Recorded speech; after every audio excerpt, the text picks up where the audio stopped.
Preguntas de repaso, sección Ley de Faraday. Tercera pregunta.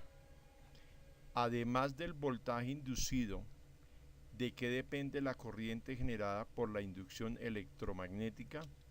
Entonces, listo, bueno, ya habíamos visto esta figura en donde el voltaje inducido pues depende de la rapidez con que se varíe el campo magnético.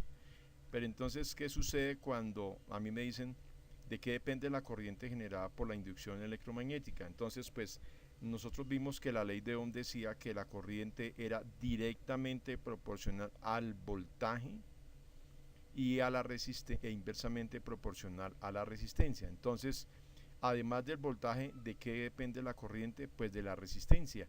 En este caso, pues no está colocada una resistencia, sino está colocado es un galvanómetro que nos está indicando es que cuando el imán entra en la bobina, la aguja del galvanómetro se mueve hacia un lado y que cuando se queda quieto pues se detiene, no marca nada el galvanómetro, y que cuando se va a sacar el imán de adentro de la bobina, los electrones se van a mover en un sentido diferente. Por eso es que el galvanómetro marca en la dirección contraria.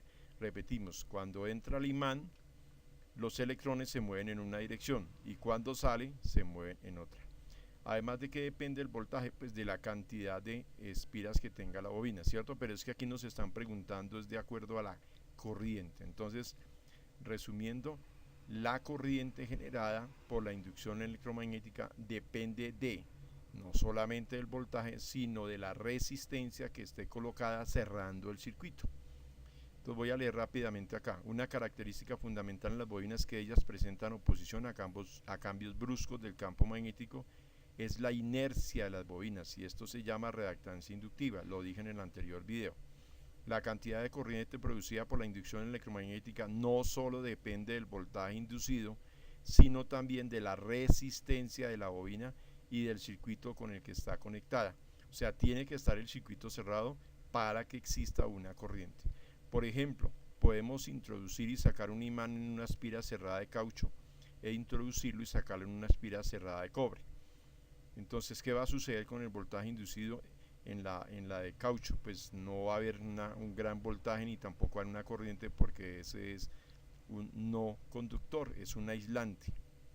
Siempre que las espiras tengan el mismo tamaño y el imán se mueva con la misma rapidez, pero la corriente en cada caso es muy distinto. Los electrones en el caucho sienten el mismo campo eléctrico que los del cobre, pero su enlace con los átomos fijos evitan el movimiento de cargas que suceden con tanta libertad en el cobre. Entonces, si es un material aislante, no va a haber una buena corriente. Si es un material metálico conductor, va a haber una buena corriente, y además de la resistencia que esté conectada en la parte externa cerrando el circuito.